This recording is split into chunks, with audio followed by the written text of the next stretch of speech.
అమ్మ చనిపోవడానికి ఇక వెళుతుంది హాస్పిటల్కి. మొదవలసలో ఉన్నాం మేము. నాకు కాళ్ళు చేతులు ఆడటం లేదు.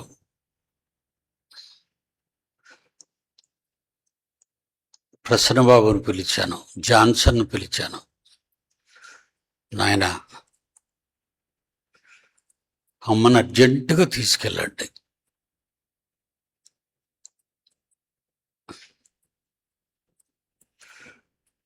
దానికి ముందు రోజే నేను డాక్టర్ దగ్గరికి వెళ్ళొచ్చాక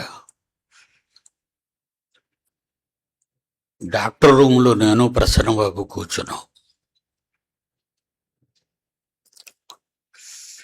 నా వేలికి ఒక మిషన్ పెట్టి